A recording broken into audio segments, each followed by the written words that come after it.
That is what you deserve. Those words still echo in my ears, a sound that refuses to fade. My name is Zenobia Washington. I am 59 years old, and this is the story I kept locked in silence for months, until the silence itself became unbearable. That night, at my son Orion's wedding reception, his new mother-in-law, Serafina, threw a bowl of piping hot gumbo directly into my face. I felt the searing heat pierce my skin, the spices burning my eyes, the thick broth dripping down my ivory silk blouse. But what burned me more than the soup was the smile, that calm, almost satisfied smile she wore as she looked at me with narrowed eyes, as if she had just done something she had been waiting to do for years. "That is what you deserve," she repeated with a firm voice, lifting her chin. The banquet hall fell silent. Every guest looked down at their plates. No one moved. No one said a word, except for my son Orion. My only child, the boy I raised alone after his father abandoned us, the man to whom I gave everything I had. He sat there at the head table, arms crossed, and said in a deep voice, "She's right, Mama." I felt the floor open up beneath my feet. I didn't scream. I didn't cry. I didn't ask why. I simply took the linen napkin from my lap, wiped my burning face with all the dignity I had left, and stood up from my chair without making a sound. I walked toward the double doors with my back straight, even though, inside, every part of me was trembling. But before I left that building, I did something no one expected. I took my cell phone out of my clutch, dialed a number I had saved weeks ago, and said just 3 words. "It is time." Then I hung up. I closed the door softly behind me. No one followed me. No one asked anything. I got into my car, started the engine, and as I drove through the dark streets of Buckhead back toward my quiet apartment in the West End, a single question spun in my head. How did I get here? Because there was a time when Orion would hug me and say, "You're my hero, Mama." There was a time when I believed a son's love was forever. There was a time when I trusted. But that night, with my face burning and my heart broken, I understood something I never thought I'd have to learn. Sometimes the people we love the most are the ones who betray us the deepest, and sometimes silence is the only weapon we have left. What happened after that phone call is something they will never forget. But to understand why I did what I did, I must first tell you how it all started. How a mother who gave everything ended up humiliated in front of a room full of strangers. And how I discovered, too late, that my son was keeping a secret that would change everything. Sometimes we trust the wrong people too much. Have you ever been disappointed by someone you loved? Tell me your story in the comments. I want to read it. 3 years ago, my life was different. Not perfect, but mine. I lived in a spacious apartment in the West End of Atlanta with a balcony full of red geraniums and bougainvillea that I watered myself every morning. I had my routine: strong brewed coffee at 7, sweet potato pastries from Mr. Henderson's bakery on the corner, and then I would open my small, fine tailoring shop on the ground floor of the building. I wasn't rich, but I didn't need to be. After Orion's father left us when my son was barely 5 years old, I learned something that many women take decades to understand, that one can sustain an entire life with her own 2 hands without asking anyone for permission. I sewed wedding gowns, prom dresses, and embroidered blouses for church ladies who wanted to look elegant without shouting about their money. My hands knew every stitch, every hem, every secret a fabric keeps when you treat it with patience. Orion grew up seeing that. He saw me get up at 5 in the morning to finish an order. He saw me sew until my fingers bled. He saw me cry from exhaustion over the Singer machine that had belonged to my grandmother, and then dry my tears and keep going. "Mama, when I grow up, I'm going to work hard so you can rest," he would tell me with his big, serious eyes while I made him breakfast before school. And I believed him, because Orion was always a good boy, responsible, affectionate. He studied without me having to ask, got good grades. On Sundays, he helped me clean the shop and asked me things about fabrics, about colors, about how I knew which dress each client needed. "Because I listen to them, baby," I would tell him. "People always tell you what they need, even if they don't use words." He would nod thoughtfully and then go play basketball with the neighborhood kids. When he turned 18 and went to study business administration at Morehouse College, I felt that every sacrifice had been worth it. My son was going to have what I never had: a career, a degree, a future without back pain or numb fingers. I worked double, triple shifts. I sewed dresses for weddings of families who would never invite me to their tables, but who paid well. I saved every dollar, denied myself help, denied myself loans because I wanted Orion to finish college without owing anyone anything. And he did. He graduated with honors, got a job at a top real estate firm. He started earning well, wearing suits that I tailored for him myself, bringing me flowers every Sunday when he came for lunch. "Thank you, Mama," he would say, kissing my forehead. "Everything I am is because of you." And I felt complete, until he met Clementina. The first time Orion talked to me about her, I noticed something different in his voice. A new emotion, a shine in his eyes I had never seen. "She's special, Mama, very special." Clementina was the only daughter of a wealthy family from Buckhead. Her father owned a chain of hardware supply stores. Her mother, Serafina, was one of those women who had never worked a day in her life but knew how to give orders like a general. When Orion told me he wanted to introduce me to her, I put on my best dress, the navy blue one, with embroidery on the collar that I had made for a distant cousin's wedding. I fixed my hair, put on the pearl earrings that had been my mother's. I wanted to make a good impression. The meeting was at a restaurant in Buckhead that I would never have chosen. Too elegant, too expensive. But Orion insisted. "I want you to get to know each other well, Mama. Clementina is important to me." Clementina arrived in an impeccable white dress and a smile that didn't reach her eyes. She was pretty, polite, but cold. We talked about unimportant things: the weather, her career in interior design, the wedding plans she was already imagining, even though she and Orion had only been dating for 6 months. I smiled, nodded, asked all the right questions, but something in my stomach twisted when she said, "My mother is anxious to meet you, Miss Zenobia. I've told her so much about you." The way she said Miss Zenobia sounded strange, as if my name needed a title to exist in her world. Orion took my hand and squeezed it, as if telling me, "Everything is going to be fine, Mama."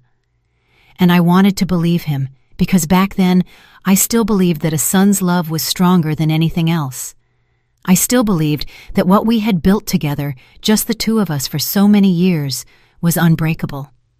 I didn't know yet that some women view other women as enemies from the very first moment, and I didn't know yet that Serafina had already decided, long before meeting me, that I wasn't enough for her family.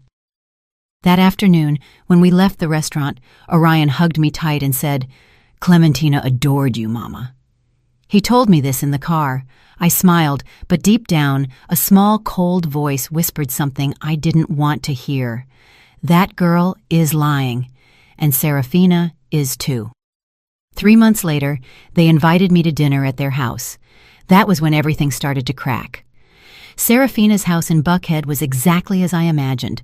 Massive, cold, and full of things nobody needs.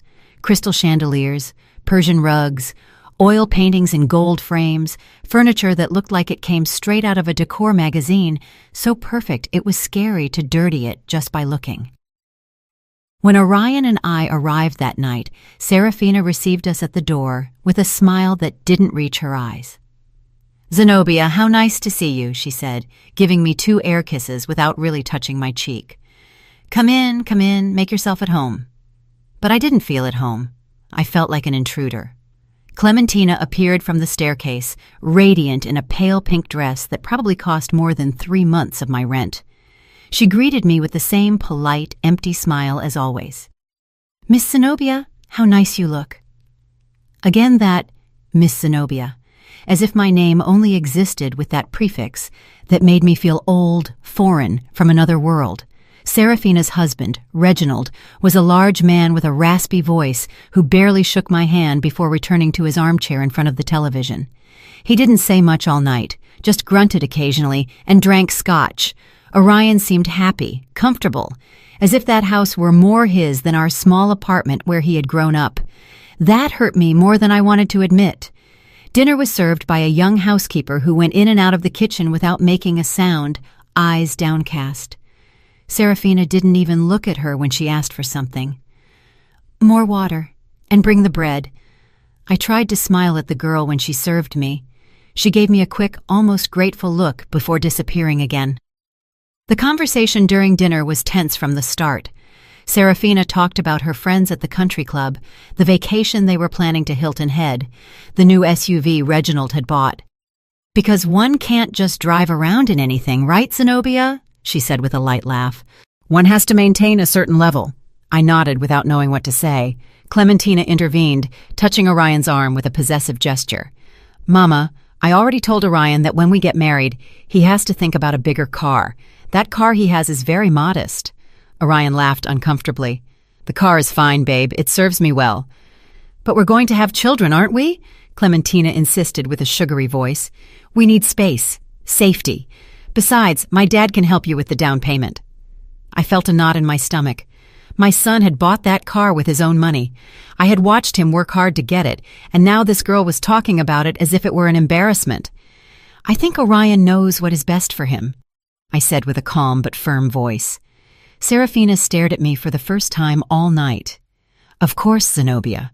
Orion is a very smart young man. That's why I'm sure he'll make the right decisions for his future, for his new family." The way she said, "his new family," was like a silent slap, as if I no longer formed part of that future. Orion said nothing, just kept eating with his head down, and I understood something terrible in that moment. My son was letting them push me aside. Serafina kept talking. "Now about the wedding. Clementina and I are already looking at churches. The wedding will be at the cathedral, of course. It's where my parents got married, my grandparents, the whole family, and the reception at the St. Regis. Nothing too ostentatious, but elegant. Because things must be done properly, right?" I nodded, feeling my throat close up. No one had asked me anything. No one had included me in these plans. It was as if my son's wedding didn't belong to me. "And what do you think, Zenobia?" Serafina asked suddenly with that fake smile. "Do you like the idea?" "It sounds beautiful," I said, forcing a smile. "The important thing is that Orion and Clementina are happy." "Exactly," she said, raising her wine glass. "The important thing is that they are happy and that they start well, without burdens." Without burdens. The word hung in the air like poison. Clementina got up to go to the bathroom. Reginald fell asleep in his armchair, and Serafina took that moment to lean toward me, her voice low but clear. "Zenobia, you seem like a reasonable woman, so I'm going to be direct with you. Orion is a good boy, but he's accustomed to a certain life, a simple life, and that's fine. But now he is going to be part of our family, and our family has expectations." "Expectations?" I repeated, feeling the heat rise up my neck. "Yes, expectations. Clementina needs stability, a husband who can provide, and Orion needs to focus on his future, not on the past." Her eyes bored into me. "The past?" I whispered. "Don't misunderstand me, Zenobia. I know you've done a lot for your son. That is admirable. But now it is time for him to fly alone, without strings, without emotional dependencies." I felt as if she had stabbed a knife into my chest. "I have never been a burden to my son," I said, my voice trembling but firm. "Of course not," she said, smiling. "But now Orion has other priorities, and I am sure that you, as a good mother, will know how to step aside when necessary." I couldn't respond because, at that moment, Clementina returned from the bathroom. Orion started smiling again as if nothing had happened, and the housekeeper brought dessert. Crème brûlée. I didn't taste a bite. When dinner ended, Serafina gave me a small box. "A little detail, Zenobia, so you think of us." Inside was a fine china teacup, white with gold rims. Elegant, expensive, cold. "Thank you," I said, without looking her in the eyes. In the car, on the way back to my apartment, Orion was quiet. So was I. Finally, when we arrived in front of my building, he broke the silence.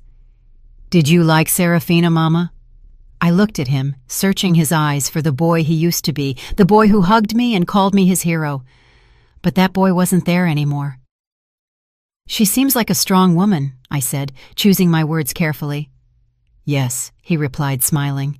"She's incredible. She and Clementina are very close. It's nice to see that."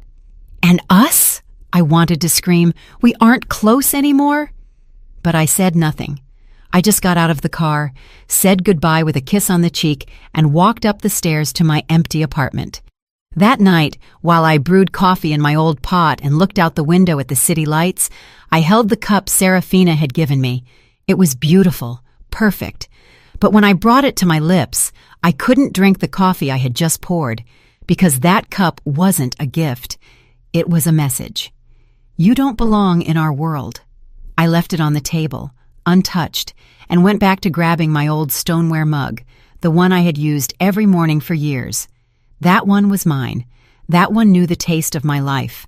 And as I drank my coffee in silence, a question began to grow inside me like a dark weed. How far would this woman go to get me out of my son's life? I didn't know yet, but I would soon find out. While I tell all this, I wonder where you are listening from. Write the name of your city in the comments. The following months were like walking barefoot on broken glass. Every step hurt, but I kept moving forward, smiling, telling myself that everything would be okay, that it was normal, that this is how things are when a son gets married, that I had to learn to let go, but the truth is, they weren't letting me let go. They were ripping me away. Orion started visiting less. Before, he came every Sunday without fail. He'd arrive with pastries. He'd help me move furniture to clean. He'd stay to eat and tell me all about his week.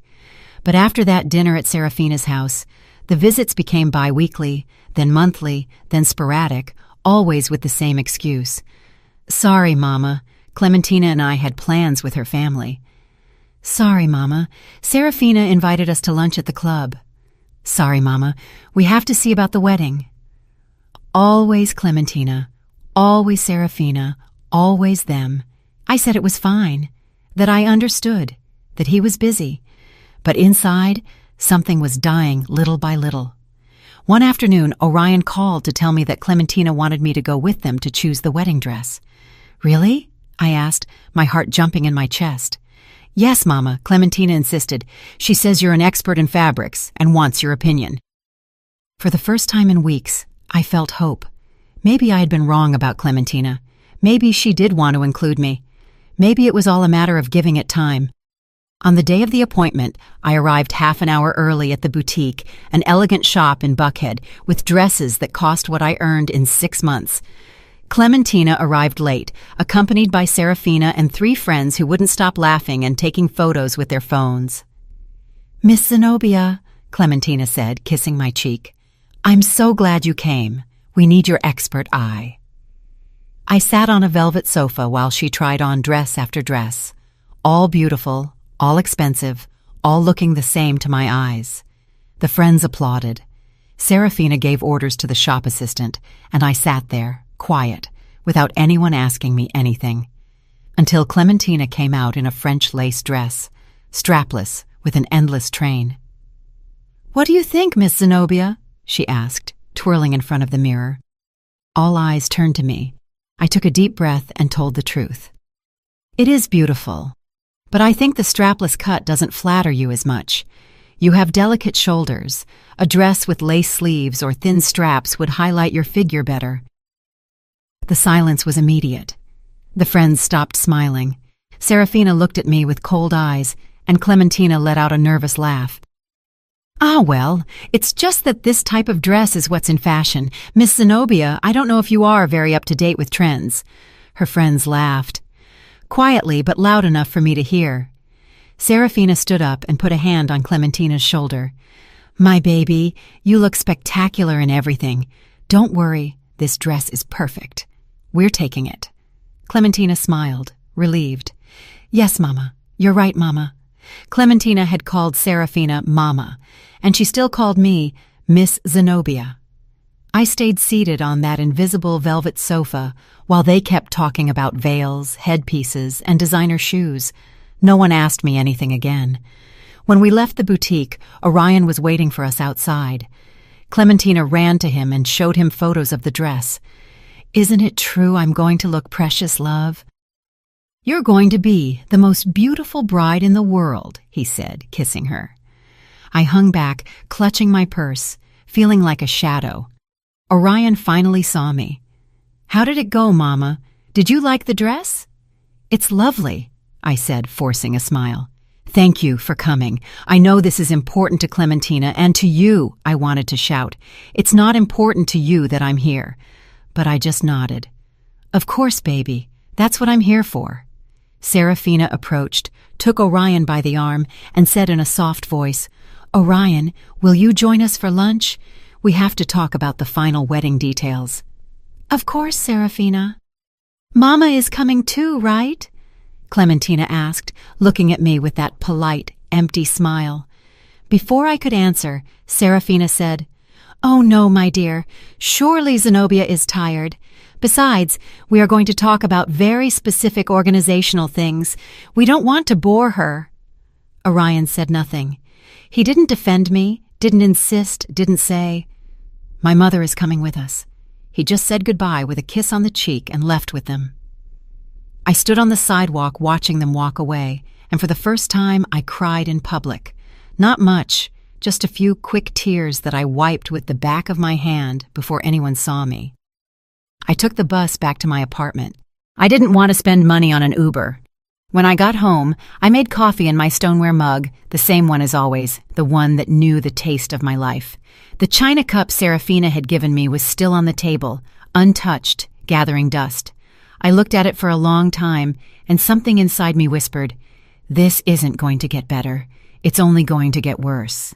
But I didn't want to listen, because I still believed that a son's love was stronger than any external influence.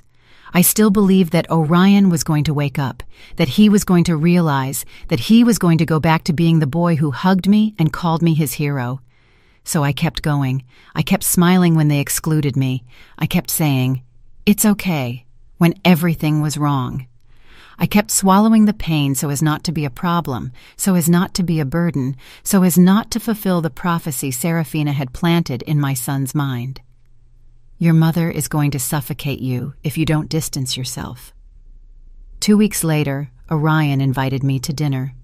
Just the two of us, like before. I was so excited I arrived half an hour early at the restaurant.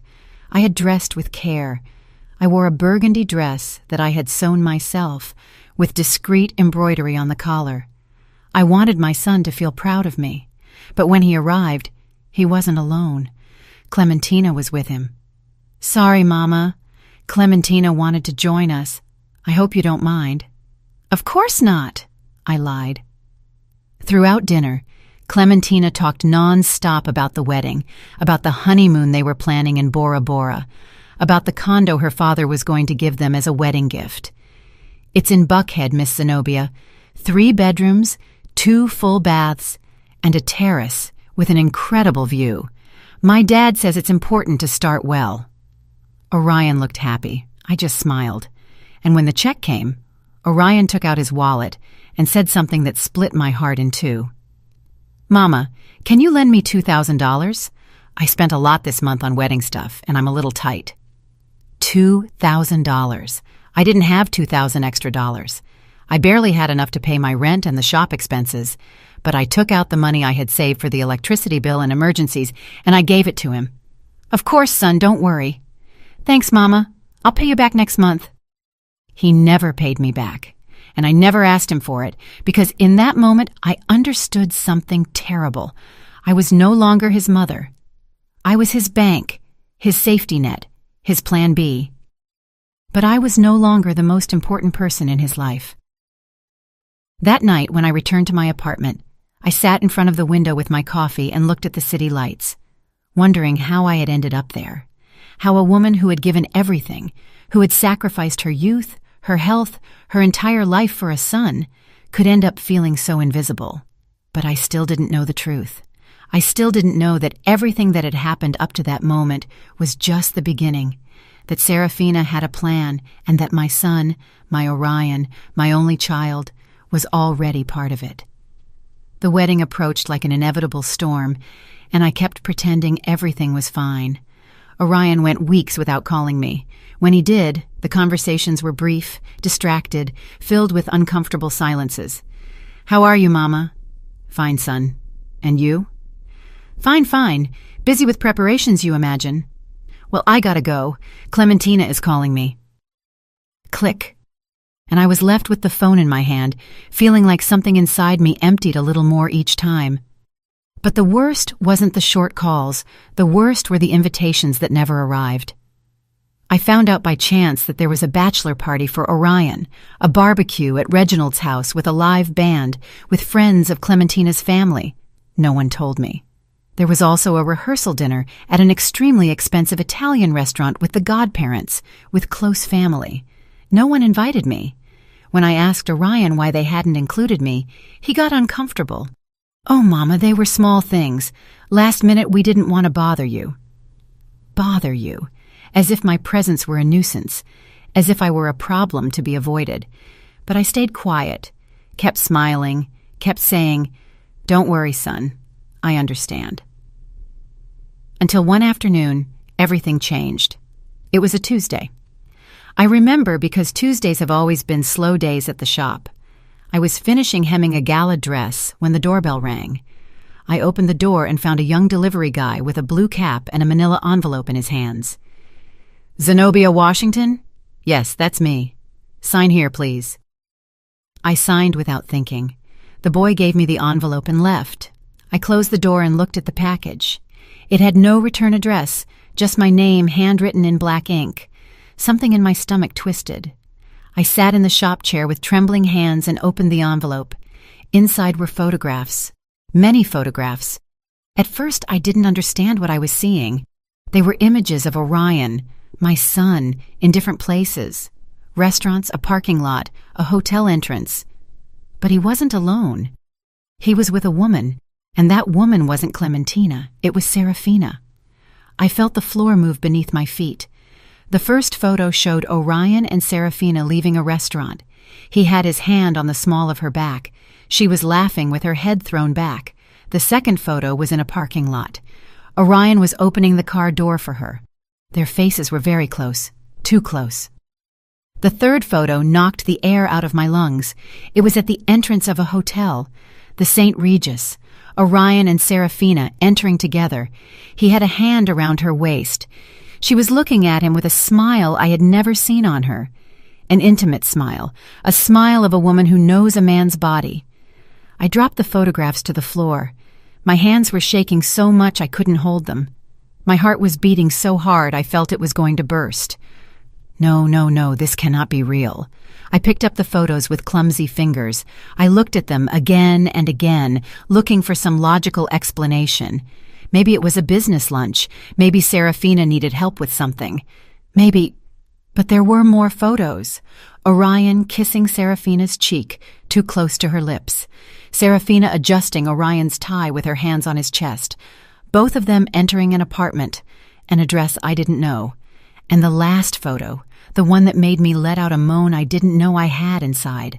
Orion and Serafina on a balcony at night. He was hugging her from behind. She had her eyes closed, leaning against his chest, like two lovers who have shared something forbidden. I got up from the chair, stumbling. I ran to the bathroom and vomited. I threw up everything I had inside until only dry heaves remained and a bitter taste in my mouth. I stayed there kneeling in front of the toilet, crying uncontrollably. My son, my only son. The boy I raised alone. The boy to whom I gave everything. The boy who called me his hero. He was having an affair with his fiancée's mother, with a woman 20 years his senior, with the woman who had humiliated me time and time again, and suddenly everything made sense. That's why Serafina hated me so much. That's why she had wanted me out of Orion's life from the beginning. It wasn't because I was poor or simple or from another world. It was because I was her rival, the true mother, the one who knew Orion from before, the one who could see what she had made of him. And that's why Orion had abandoned me. Not for Clementina, for Serafina, for that woman who had seduced him, manipulated him, turned him into her toy. I stayed on the bathroom floor for who knows how long, crying, shaking, feeling everything I thought I knew about my life crumble. When I finally managed to get up, I washed my face with cold water and returned to the shop. The photographs were still there, scattered on the chair. I picked them up one by one with hands that no longer trembled because the shock was giving way to something else. Something cold, something hard, something I didn't know existed inside me. I put the photos back in the envelope and sat in front of my sewing machine, looking at the black thread hanging from the needle. I thought about all the times Serafina had humiliated me. I thought about all the times Orion had ignored me. I thought about the wedding approaching, about Clementina, that poor girl who had no idea her fiancé was sleeping with her own mother. And I thought about me, about the woman who had worked until she bled to give her son a better life, the woman who had swallowed insults and scorn without saying a word, the woman who had believed a son's love was forever. That woman was dead, and in her place stood someone new, someone who was no longer going to stay silent. I took my phone and dialed a number I had saved months ago when a client had told me about a private investigator who had helped her discover her husband's infidelity. "Good afternoon. This is Zenobia Washington. I need your services." The voice on the other end was professional, neutral. "Tell me how I can help you, Ms. Washington." "I need more information, more proof, dates, places, everything you can get on two people, their names, Orion Washington and Serafina Vance." There was a pause. "Any relationship between them?" "Yes," I said, with a voice that no longer trembled. "He is my son, and she is his fiancée's mother." Another longer pause. "I understand. And what do you plan to do with the information, Ms. Washington?" I looked out the shop window. The city lights were starting to turn on. The sky was dyed orange and violet. "I don't know yet," I said, "but when I know, I want to be prepared. I'll email you my quote. And Ms. Washington, yes, some truths hurt more than the lie. Are you sure you want to know?" I closed my eyes. I thought of my son, of the boy he had been, of the man he had become, and I said something I never thought I would say. It no longer matters what hurts. I need the truth. I hung up the phone, made myself a coffee in my stoneware mug, and waited. Because now I knew that the wedding wasn't the end of this story. It was just the beginning, and I was no longer going to be the silent victim. I was going to be the woman who knew, the woman who waited, the woman who, at the right moment, would make a single phone call and everything would crumble. Have you also kept a painful secret? Have you discovered something that changed everything you thought you knew? Tell me in the comments. The private investigator's name was Booker Hughes. He was a man of about 50, ordinary-looking, with glasses and a calm voice that inspired confidence. We met in a discreet coffee shop in Decatur, far from anywhere anyone might recognize me. He brought me a thick manila folder full of papers, photographs, and reports. "Ms. Washington," he said calmly, "I found what you asked for, but before I show you, I need you to take a deep breath." "I already know what I'm going to see," I said with my hands clasped on the table. "No," he replied, looking me in the eyes. "Believe me, you don't know." He opened the folder, and my world finished breaking. The first photos were similar to the ones I had received in the anonymous envelope. Orion and Serafina in restaurants, hotels, in an apartment in Midtown that, according to the investigator, she had rented specifically for their encounters. "This apartment is leased to a shell company," Booker explained, "but I traced the payments. They all come from Serafina Vance's personal account." I felt nauseous again, but I forced myself to keep looking. There were hotel records. The St. Regis, the Four Seasons, Ritz-Carlton, rooms booked in her name, but security cameras showed both entering together. "Since when?" I asked, with a voice I barely recognized as mine. Booker turned several pages and pointed to a date. The first record I found is from 1.5 years ago. 1.5 years. My son had been sleeping with his fiancée's mother for 1.5 years, since before he and Clementina got engaged, since before I met that family. There's more, Booker said with a grave tone.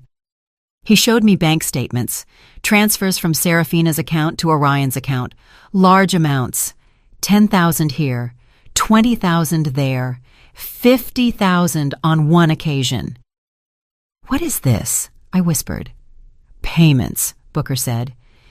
Your son is receiving money from her regularly. The word hung in the air like poison. Payments. My son wasn't just having an affair with that woman. He was letting her keep him. Is there anything else? Yes, Booker continued, and this is the most delicate part. He took out another set of documents. I investigated the finances of Mr. Reginald Vance, Serafina's husband. He is bankrupt. The hardware chain that is supposedly so successful is on the verge of collapse. He has debts with several banks, and the house in Buckhead has 3 mortgages. I sat in silence, processing. So, it's all a lie? I asked. The wealth, the money, the status, it's a facade, Booker confirmed. A very well-constructed facade, but it's falling apart, and I think Serafina knows it. That's why she's using her daughter. Using Clementina? How? Booker took out more papers.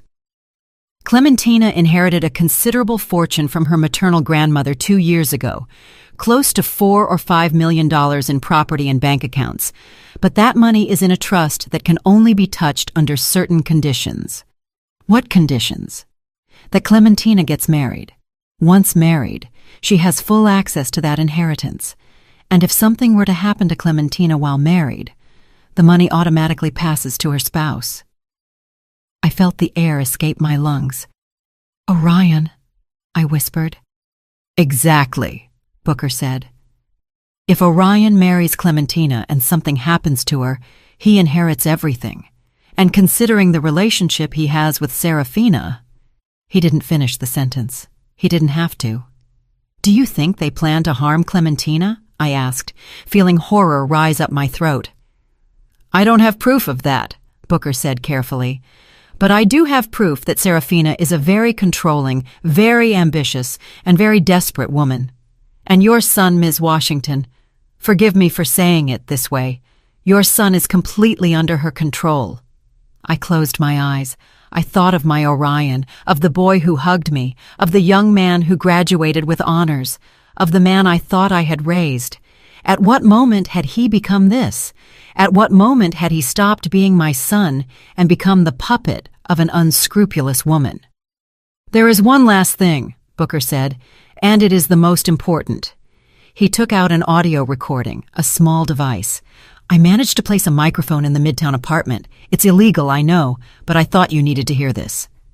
He pressed the play button, and I heard my son's voice. What if Clementina finds out? It was Orion. He sounded nervous. Then Serafina's voice, soft, manipulative, maternal and seductive at the same time. She won't find out, my love. Clementina is foolish. She only sees what she wants to see. But when we get married, how are we going to continue this? Orion, listen to me well. A pause. Sounds I didn't want to imagine. Then Serafina spoke again with a firm voice. Clementina is not going to be a problem for long. You marry her. Wait 1 year, maybe 2. And then, things happen. Accidents happen. Serafina, I can't. You can't what? You can't be happy? You can't have the future you deserve? Orion, I love you. I love you like Clementina never will. And when all this is over, we will be together, you and I, with all the money we need, without hiding. A silence. And then my son's voice, so low, I barely heard it. Okay, I'll do what you ask. Booker stopped the recording. I couldn't move. I couldn't breathe. I couldn't think. My son, my only son, the boy I raised with my own hands, the boy I taught about kindness, honesty, dignity. He was planning to marry an innocent girl to inherit her fortune, and he was letting a psychopathic woman put the idea in his head that Clementina had to disappear. "What are you going to do, Ms. Washington?" Booker asked softly. I looked at the photographs scattered on the table. I looked at the documents, the bank statements, the evidence of a conspiracy so twisted it seemed taken from a soap opera. But it was real, and it was my son. "I don't know," I whispered. "I don't know what I'm going to do." "You can go to the police," Booker suggested. "With this information, they can stop the wedding. They can investigate Serafina and Orion." "What would happen to my son?" I asked, tears falling down my cheeks. Booker didn't answer because we both knew the answer. Orion would go to jail for fraud, for conspiracy, maybe for attempted murder. If they managed to prove his intentions, my son would spend years in prison, and I would be the one who put him there. "Think about it," Booker said, "and when you decide what to do, call me. I'll be available."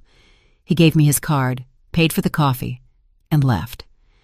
I stayed sitting in that coffee shop for hours with the folder in my hands, feeling everything that had been my life turning into ash. I thought about going to the police. I thought about talking to Clementina, warning her, saving her. I thought about confronting Orion, shouting at him, asking him how he could have become this. But I did none of that, because I needed something more than just justice. I needed Orion to see, to understand, to feel the weight of what he had done. I needed Serafina to lose everything she had gained with her manipulations, and I needed to do it in a way that no one could say I was the villain, because I wasn't going to be the mother who destroyed her son. I was going to be the mother who let him destroy himself. And then, when he was at the bottom, when he had lost everything, maybe, just maybe, he would remember who I was and what he had been before that woman poisoned him. I took the folder, put it in my purse, and left the coffee shop with my back straight and my head held high. The wedding was in 2 weeks, and I had a plan that started with a simple acceptance. I was going to go to that wedding, I was going to sit at that table, and when the exact moment arrived, I was going to make a single phone call, and everything would crumble. Because sometimes the best revenge isn't to attack, it's to let the truth do its work. The night of the wedding arrived like a storm everyone expected except me, because I knew that night wasn't going to be a celebration. It was going to be a revelation. I dressed carefully. I chose a simple navy blue dress I had sewn years ago. Nothing ostentatious, nothing that drew attention. I pulled my hair into a discreet bun. I put on my mother's pearl earrings. I wanted to look dignified because I knew this would be the last time Orion would see me as his mother. The ceremony was at the cathedral, as Serafina had planned. A beautiful church, full of white flowers and candles. There were more than 200 guests. Elegant people, moneyed people, people who looked at me sideways wondering who that simple woman sitting alone in the 5th row was, because they hadn't even given me a seat in the front rows. Clementina's family occupied the entire right side of the church, and on the left side, where the groom's family should be, there were only 3 of us, me, a distant aunt of Orion's who barely knew him, and a cousin who came more for the free food than for affection. That was all that was left of our family. When Orion walked to the altar, my heart skipped a beat. He looked handsome, elegant, mature, in a dark gray suit I knew he hadn't paid for, with his hair perfectly combed, with a nervous but happy smile. For a moment, just for a moment, I saw the boy he used to be again, and I almost regretted what I was about to do. Almost. But then I saw Serafina. She was sitting in the front row in a champagne-colored dress that screamed money, her hair perfectly styled, her jewels shining under the candlelight, and when Orion passed in front of her on his way to the altar, Serafina shot him a look I knew very well, a look of possession, a look that said, "You are mine." And Orion responded with a small, complicit, intimate smile just before standing at the altar to wait for his bride. I felt bile rise in my throat. Clementina walked in on her father's arm. She looked beautiful, innocent, radiant. The strapless dress she had chosen, despite my advice, fit her well. I had to admit it. Her face shone with happiness. She knew nothing. That poor girl had no idea she was walking toward her own trap. The ceremony was long. The priest spoke about love, fidelity, commitment. Every word was like a dagger in my chest, because I knew it was all a lie. When it came time for the vows, Orion took Clementina's hands and said firmly, "Clementina, I promise to love and respect you every day of my life. I promise to be your partner, your support, your refuge. I promise to build a future with you based on truth and trust." I had to bite my lip not to scream, "Liar, liar, liar." Clementina cried with emotion, the guests sighed, and Serafina smiled with satisfaction. When the priest said, "I now pronounce you husband and wife," everyone applauded except me. I just watched them, Orion kissing Clementina, Serafina wiping a fake tear, Reginald dozing in his seat, and I knew the moment had come. The reception was at the St. Regis, a huge ballroom decorated with thousands of white roses, tables with linen tablecloths, crystal centerpieces, a 5-course banquet, a live orchestra. Everything was perfect, too perfect.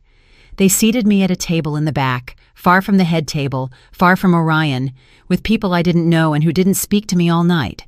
I was invisible again, but I wasn't there to socialize. I was there to wait for the exact moment.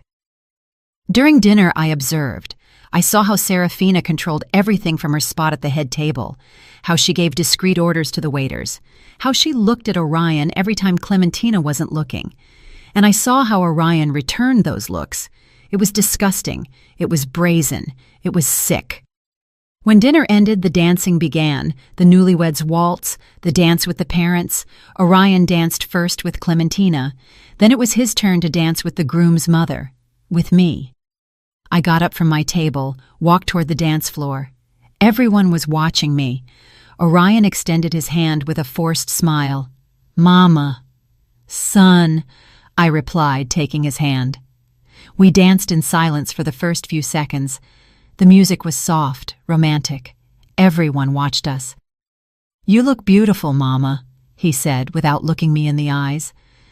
"Thank you," I replied. "You look good too."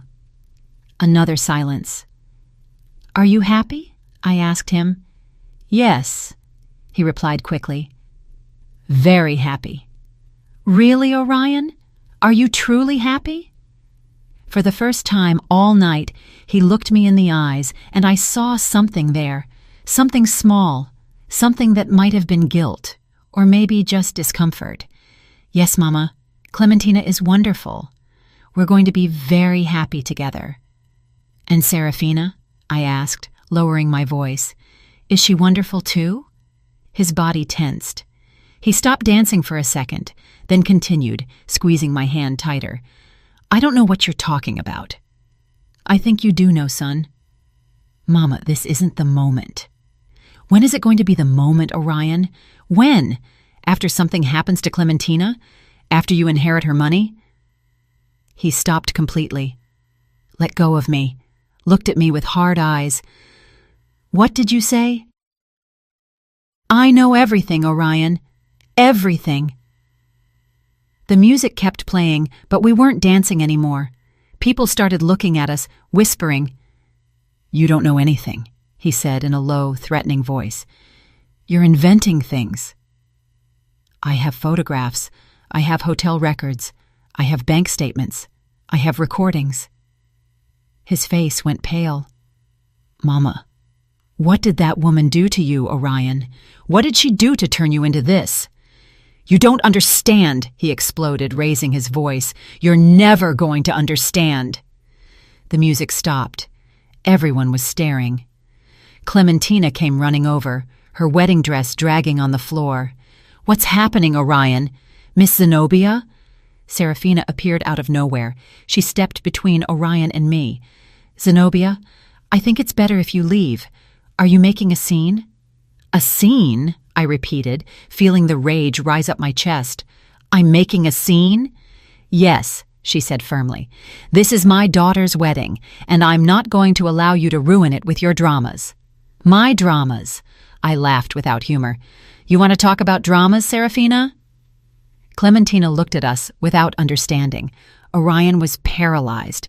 The guests murmured louder and louder, and then Serafina did something I will never forget. She turned to the nearest table, grabbed a bowl of seafood gumbo that was still hot, walked toward me with firm steps, and threw it in my face. I felt the boiling liquid burning my skin, the spices, the broth dripping down my dress, the pain, the humiliation. Everyone screamed. Clementina shrieked. Someone ran for napkins, but I didn't move. I just stood there with the soup dripping down my face, looking Serafina straight in the eye. She smiled, that calm smile, that satisfied smile, and said clearly so everyone could hear, "That is what you deserve." The room fell into complete silence. And then Orion, my son, my only son, the boy I had raised alone, crossed his arms and said, "She's right, Mama." Those words cut me deeper than any knife. Clementina was crying, the guests were whispering, Reginald was still asleep in his chair, and I just took a napkin from the nearest table and wiped my burning face with all the dignity I had left. Then I walked toward the exit of the ballroom with my back straight, without running, without crying, without giving them the satisfaction of seeing me destroyed. But before leaving, I took my phone out of my purse, dialed the number I had saved, and said just 3 words. "It is time." I hung up, left the hall, got into my car, and as I drove through the dark streets toward my apartment, with my face burning and my heart broken into 1,000 pieces, I smiled, because the call I had just made wasn't to the police. It was to someone else, someone who was going to change everything, and they would never forget it. I still ask myself if I did the right thing. What would you have done in my place? I arrived at my apartment with my dress ruined and my soul even more ruined. But I didn't cry. I had no tears left. I took off the soup-soaked dress and threw it in the trash. I never wanted to see it again. I took a long shower, letting the hot water clean my skin, which still stung. When I got out, I put on my old cotton pajamas, the ones with holes in the elbows, the ones I had worn for years, the ones that were mine and no one else's.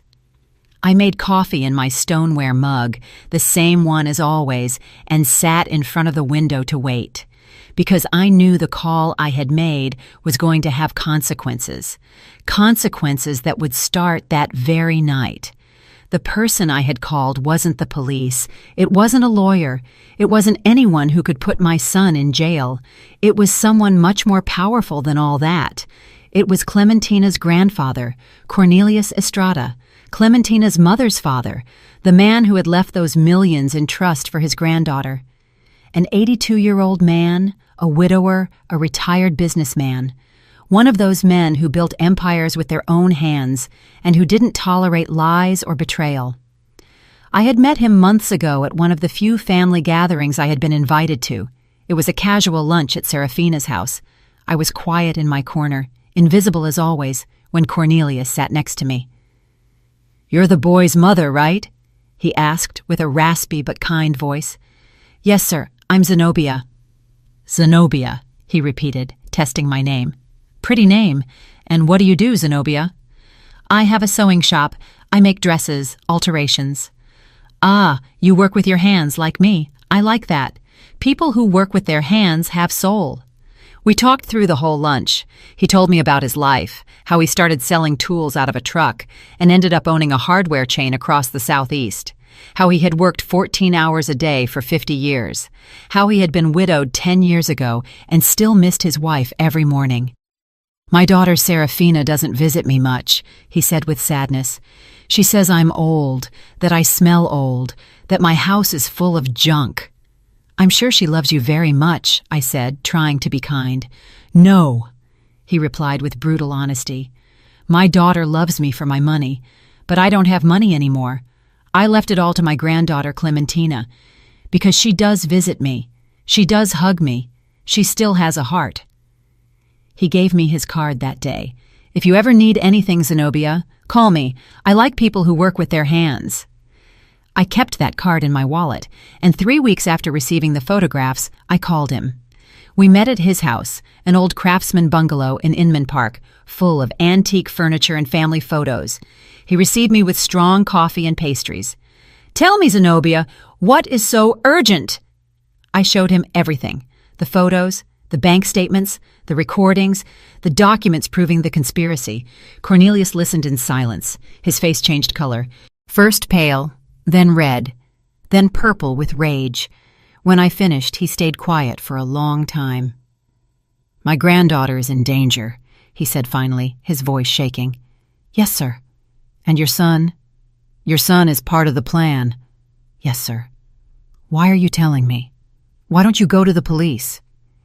It took me a moment to answer, because I had to be honest. Because if I go to the police, my son goes to jail. And as much as he has betrayed me, as much as he has become someone I don't recognize, he is still my son. I can't be the one to put him in prison. Cornelius nodded slowly. "But I can be," he said. "I just want Clementina to be safe," I replied. "And I want my son to understand what he has done, to see the consequences, to feel the weight of his decisions. And Serafina, I want her to pay for what she has done, for manipulating my son, for putting him on this path, for planning to harm an innocent girl." Cornelius took my hand in his, old hands, full of spots and wrinkles, but still strong. "Zenobia, you are a wise and brave woman. I am going to help you, but I need you to promise me something. Anything. Zenobia, when everything explodes, and believe me, it is going to explode, you are going to suffer. Your son is going to hate you. People are going to talk. You are going to be alone." "I am already alone," I said calmly. "No," he replied. "You still have hope. But when this ends, that hope is going to die. Are you prepared for that?" I thought of Orion, of the boy he had been, of the man he had become. And I said, "Yes, I am prepared." Cornelius nodded. "Then this is what we are going to do. You are going to go to that wedding. You are going to behave normally, and when the moment comes, when they show their true face, you call me, and I will do what I have to do." "What are you going to do?" "First, I am going to get Clementina out of that house that same night. I have lawyers. I have doctors. I am going to prove my daughter is incapable of caring for her own daughter. I am going to get a protection order. And the money, the trust, will be frozen immediately. Neither Clementina nor anyone else will touch that money until a judge decides what to do. And believe me, with the proof we have, the judge will decide in my favor." "And Orion?" Cornelius looked at me with sadness. "Your son won't go to jail because technically he hasn't committed a crime yet. He's just a fool who let himself be manipulated by an unscrupulous woman. But he is going to lose everything: the marriage, the money, the family, the reputation. He is going to be left with nothing." "Good," I said firmly. "That is exactly what he deserves." And that was how we arrived at this moment. Me sitting in my apartment, drinking coffee, waiting. At 11 p.m., my phone rang. It was Cornelius. "It is done, Zenobia." "What happened?" "I arrived at the St. Regis with my lawyers and 2 police cars. I told Clementina I needed to speak with her urgently. When she saw the photographs, when she heard the recordings, she fainted. We had to take her to the hospital."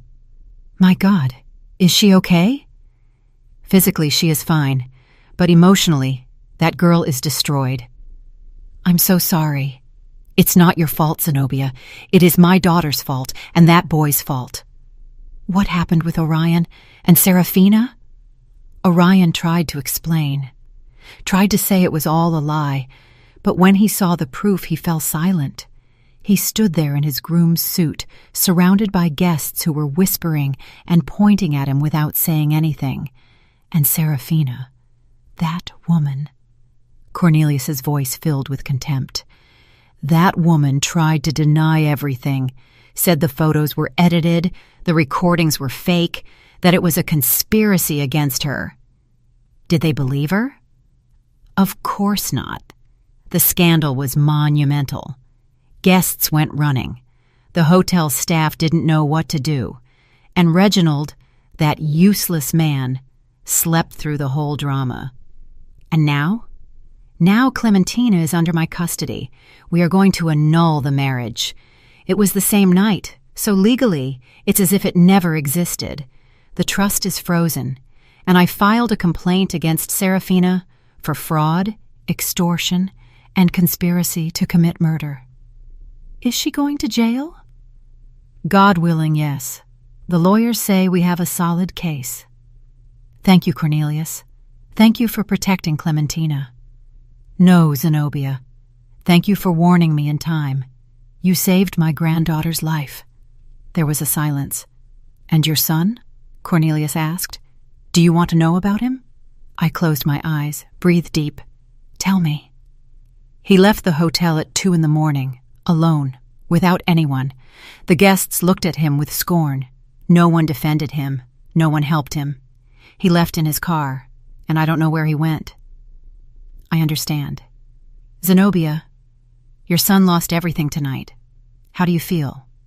How did I feel? Empty, sad, relieved, guilty, avenged, all at the same time. I feel at peace, I said finally, because I did the right thing. Yes, Cornelius replied. You did the right thing. Not many mothers have that strength. We hung up. I sat in front of the window with my empty stoneware mug in my hands. Outside, the city was still alive. Lights, noise, people living their lives. And I was here alone. But with a clear conscience, because it hadn't been revenge. What I sought was justice. Justice for Clementina, who didn't deserve to be used. Justice for me, who didn't deserve to be humiliated. And justice for Orion, who needed to understand that actions have consequences. I hadn't put him in jail, but I had left him with nothing. Without money, without family, without reputation. And maybe, just maybe, when he hit rock bottom, when he lost everything, when he was completely alone, he would remember who I was, and what he had been before Serafina's poison corrupted him. That night I slept deeply, for the first time in months, without nightmares, without anguish, without that knot in my stomach that had accompanied me since I received those first photographs, because I had done what I had to do, not with rage, not with a thirst for vengeance, but with the cold clarity of one who understands that sometimes the greatest love you can give someone is to let them face the consequences of their own decisions, even if that means watching them fall, even if that means losing them forever. The days after the wedding were strange, silent, as if the world had stopped. I heard nothing from Orion for a week. He didn't call, he didn't write, he didn't come looking for me. And I didn't look for him either, because I knew he needed time to understand what had happened, to process the magnitude of what he had lost. And I needed time to heal. Cornelius called me every 2 days to tell me how things were going. Clementina was in intensive therapy, not psychiatric, but emotional. She had fallen into a deep depression after discovering the man she had married was having an affair with her own mother. It's too big a betrayal, Cornelius told me, too twisted. My granddaughter doesn't understand how it could happen, and neither do I. How is she? Fragile, very fragile, but she is 18. She is young. She will heal. With time, she will heal. The scandal spread like gunpowder through the whole city. Social media exploded. Someone had recorded part of the confrontation at the St. Regis and uploaded it to the internet. The video went viral in hours. Orion leaving the hotel alone, his suit rumpled, his face undone, Serafina screaming at Cornelius's lawyers, Clementina being taken out on a stretcher. People commented, speculated, invented theories. Some said Orion was a victim, that Serafina had seduced and manipulated him. Others said he was an opportunist, a fortune hunter, a man without morals. The truth, as always, was somewhere in the middle. Orion wasn't completely innocent, but he wasn't completely guilty either. He was a weak man who had made terrible decisions because he didn't have the courage to say no. By the second week, Cornelius gave me more news. The DA accepted the complaint against Serafina. They are going to investigate her formally for fraud and conspiracy. How likely is it she goes to jail? With the proof we have, very likely. The recordings are enough. The lawyers say she could face between 8 and 15 years. 15 years. Serafina, the woman who had humiliated me, who had manipulated my son, who had planned to harm her own daughter to keep her money, was going to pay. And Reginald? I asked. That poor man knew nothing. He's a drunk who has been disconnected from his family for years. The investigators confirmed he had nothing to do with the plan, but now he is alone. His wife is on her way to jail, his daughter hates him, and his business is bankrupt. Is he going to lose the house? Already lost it. The bank foreclosed last week. Now he is living in a rented room in Decatur on a miserable pension. I didn't feel pity for him, because Reginald had eyes. He had ears. He had been there in that house for years, watching his wife destroy lives, and he had done nothing. Sometimes complicity is as guilty as the action. In the third week, Orion finally sought me out. He arrived at my apartment at 8 at night without warning. He knocked on the door with soft blows. When I opened it, I almost didn't recognize him. He had a beard of several days, deep circles under his eyes, wrinkled clothes, unkempt hair. He had lost weight. He looked destroyed. "Mama," he said with a broken voice. I stood in the doorway without moving. "What do you want, Orion?" "I need to talk to you. We have nothing to talk about." "Please, Mama, just let me in." I hesitated. Part of me wanted to slam the door in his face, to tell him to leave, that he was no longer my son. But another part, that part that had carried that boy in my arms, that had sung him lullabies, that had cleaned his scraped knees, that part couldn't say no. I let him in. He sat on the chair in the shop, the same chair where I had received the first photographs, where everything had started to break. "Do you want coffee?" I asked out of pure habit. "No, thanks." I sat across from him, waited. Orion took a long time to speak.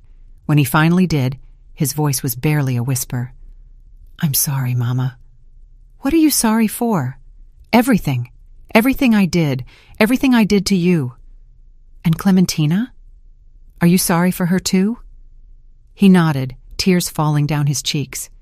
"Yes, especially for her. I didn't want to hurt her. I never wanted to." "But you did," I interrupted with a cold voice. "You planned to marry her to steal her inheritance. I heard the recording, Orion. I know what you said." It wasn't me talking. It was Serafina." "Are you going to blame Serafina for your decisions?" "She manipulated me, Mama. She made me believe that I was worth nothing without her, that you had raised me to be mediocre, that I deserved more." Every word was like a dagger. "And you believed her?" "Yes," he whispered. "I believed her." "Why, Orion? Why did you believe her and not me?"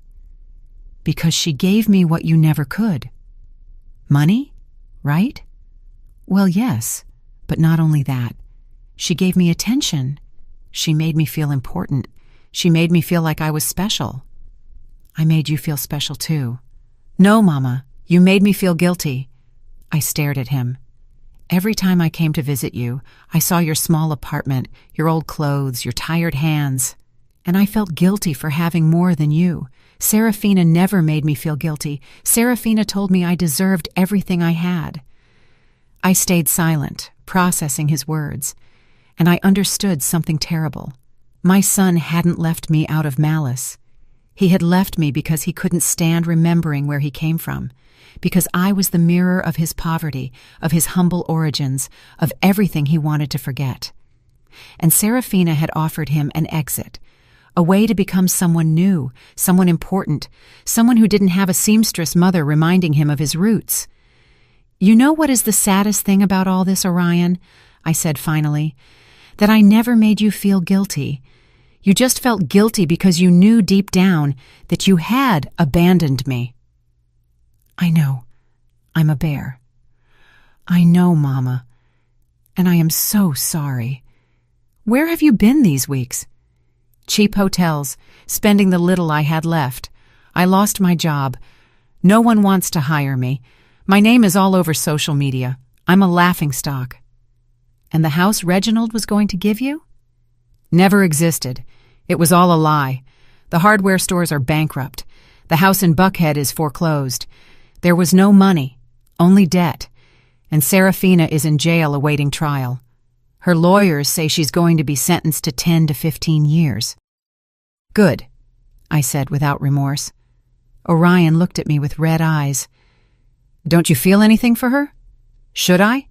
That woman destroyed her own daughter. She corrupted you. She humiliated me. She planned a murder. Why should I feel anything for her? Because I loved her. Those words pierced me. No, Orion. You didn't love Serafina. You were obsessed with what she represented. Power, money, status. But that is not love. Maybe you're right. We sat in silence for a long time. Finally, Orion asked what he had come to ask. Can I stay here, Mama? Just for a few days? Until I find a job? Until I can— No, I said firmly. Mama, please. I have nowhere to go. I have no money. I have no— You should have thought about that before. Mama, I'm your son. Yes, I interrupted. You are my son. And that is why I tell you no. Because if I let you stay here, if I rescue you now, you are never going to learn. You are never going to understand the weight of your decisions. Then what do you want me to do? Sleep on the street? I want you to do what I did when your father abandoned us. I want you to get up, work, rebuild your life with your own hands, without shortcuts, without manipulations, without depending on anyone other than yourself. I can't, Mama. I'm not as strong as you. Then learn to be. Orion stood up from the chair. He looked at me with a mix of pain, rage, and desperation. Someday, you're going to forgive me, Mama. Someday you're going to— Maybe, I interrupted. But that day is not today, nor tomorrow, nor next month. Maybe in years, or maybe never. That depends on you, on who you decide to be from now on. And if you change, and if you become someone better, then maybe, just maybe, we can talk again. But not as mother and son, but as two people who once knew each other and need to learn to know each other again. Orion nodded, crying. He walked to the door, opened it, and before leaving, turned one last time. I love you, Mama. I know, I replied, but love without respect means nothing. He left. I closed the door and stood there, listening to his footsteps fade down the hallway. I didn't cry because there was nothing to cry about. I had done the right thing, the hardest thing, the most painful thing, but the right thing. That night, while I drank coffee in my stoneware mug and looked out the window, I thought about everything that had happened, about how Serafina, that woman who believed herself so powerful, so smart, so superior, had ended up alone in a cell, about how Reginald, who had hidden behind alcohol for years, had lost everything he once had, about how Orion, who had sought wealth and status at any cost, had ended up with nothing, no money, no family, no dignity, and about how I, the humble woman, the seamstress, the mother no one respected, was still here, with my small apartment, with my shop, with my tired hands, with my stoneware mug, but with something they never had: peace. Because life always collects its debts, not with violence, not with vengeance, but with time, with patience, with the silent justice that arrives when you least expect it. Serafina had called me crazy once. Years later, I knew she was alone in that cell, looking at blank walls without visitors, without love, without anything. And I wondered if in that moment, in that terrible void, she finally understood what she had lost. Not the money, not the status, but her humanity, her soul, everything that makes a life worth living. And Orion, my poor Orion. Maybe someday he would understand that true wealth is not in what you have. It is in who you are, in how you treat people, in the dignity with which you face your mistakes. But that day hadn't arrived yet, and I couldn't wait for it, because my life, my precious life, kept moving forward, with or without him. 2 years have passed since that night. 2 years since I saw my son leave my apartment without a dime in his pocket and without a place to go. 2 years since I decided that the greatest love I could give him was to let him face the consequences of his own decisions. And in these 2 years, I have learned things I never thought I would have to learn. I have learned that silence can be more powerful than 1,000 words, that dignity is not negotiated, that forgiveness does not mean forgetting, and that sometimes letting go of someone you love is the bravest act you can do. My life has changed, not in spectacular ways. I didn't become rich. I didn't move to a big house. I didn't stop sewing. But it changed where it matters, in the deep, in the soul. I still live in my apartment in the West End. I still work in my shop. I still brew my coffee every morning in the same stoneware mug I've used for years. But I no longer feel invisible. I no longer feel small. I no longer allow anyone to make me feel less than I am. Because I understood something fundamental. A person's worth is not in how much money they have, or in what neighborhood they live, or who they associate with. A person's worth is in their capacity to remain standing when everything crumbles, in their capacity to choose the right thing even if it hurts, in their capacity to forgive themselves for not having been perfect. Cornelius became a very dear friend. He comes to visit me every 2 weeks. He always brings pastries from his favorite bakery and coffee he prepares himself in his old house in Inman Park. We sit in the shop among scraps of fabric and spools of thread and talk about life, about what it has been like raising children in difficult times, about how it hurts to see the people we love take wrong paths, about how old age teaches you that in the end the only thing that matters is being able to look in the mirror and recognize the person you see. Clementina asked about you last week, he told me on his last visit. Yes? I asked, surprised. How is she? Better. Much better. She finished therapy last month, started studying psychology, says she wants to help other women who have gone through what she went through. I'm so glad to hear that. She wants to meet you, Zenobia, says she wants to thank you for saving her. I felt a knot in my throat. I didn't save her. I just did what I had to do.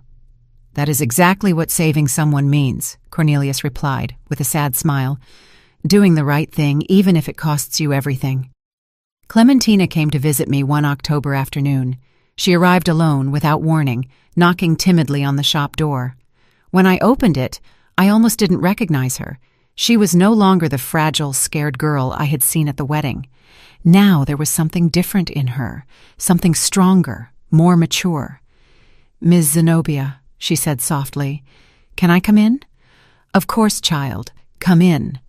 She sat on the shop chair, the same one where Orion had sat 2 years ago. I made her coffee. We talked about unimportant things for a few minutes, the weather, her studies, how she liked living with her grandfather, until she finally gathered the courage to say what she had come to say. I want to thank you for everything you did. You don't have to thank me for anything, Clementina. Yes, I do, she insisted with tears in her eyes. You saved my life. Literally, if you hadn't called my grandfather, if you hadn't done something, I did it because it was right, because you are a good girl who didn't deserve what they were doing to you. My mother, her voice broke, my own mother planned. I know, child, I know. Clementina cried for a long time. I sat beside her and stroked her hair, as I would have done with a daughter. Because in a way, in that moment, she needed a mother.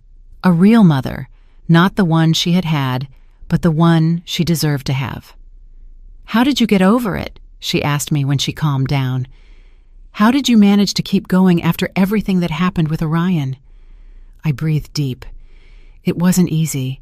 There were nights I wanted to call him, rescue him, tell him everything was fine and he could come home. But I knew if I did, he would never learn. He would never change.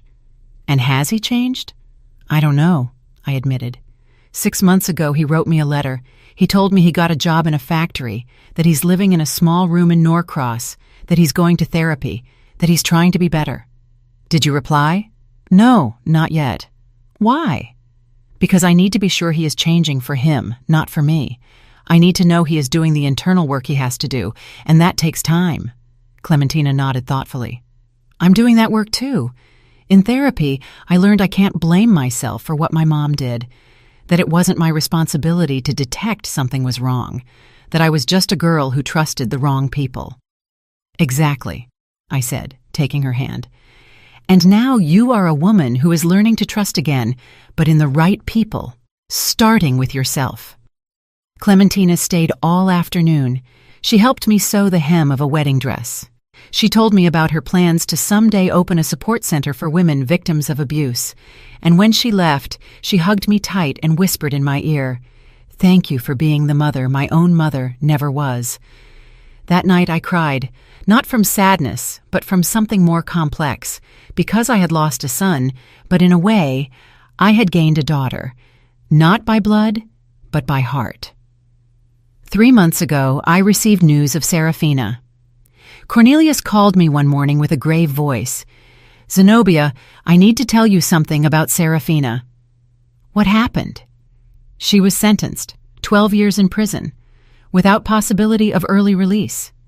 How is she? Destroyed. Physically, she has deteriorated a lot. No one visits her, not even Reginald. She's completely alone. And how do you feel about that? Relieved, but also sad, because that woman is my daughter. And despite everything she did, a part of me remembers the girl she once was before ambition corrupted her. I understood what Cornelius felt, because I also remembered the boy Orion had been before the world changed him, before bad decisions defined him. And I wondered if one day he could go back to being that boy, or if that boy had died forever. Orion's letter arrived 2 weeks ago. It was longer than the first, more honest, more vulnerable. He told me he had started attending a support group for people who had made serious mistakes, that he was learning to live with the guilt without letting it destroy him, that he was saving every dollar to someday be able to pay me back all the money he had borrowed and never paid. "I don't expect you to forgive me, Mama," he wrote. "I don't expect us to go back to what we were. I only hope that someday, when you see me on the street, you don't cross to the other side to avoid me. I only hope you know that every day I wake up trying to be a better man than I was yesterday. And every day I think of you, of how I treated you, of how I failed you, of how I let a woman convince me that you were the problem when you were the only person who really loved me. Sometimes I pass in front of your building. I don't knock. I don't come up.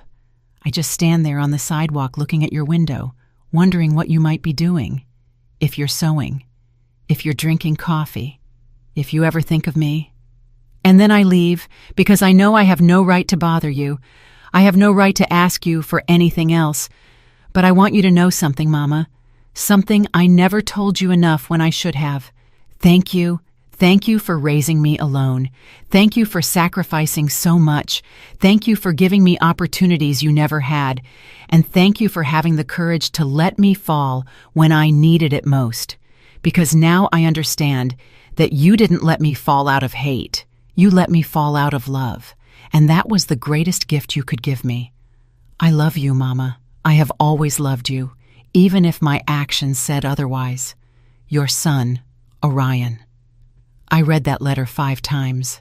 I cried through every reading, and then I put it in the drawer where I keep important things, next to the first photo of Orion when he was a baby, next to his graduation diploma, next to a note he wrote me when he was 8 years old that said, "Mama, you are my hero."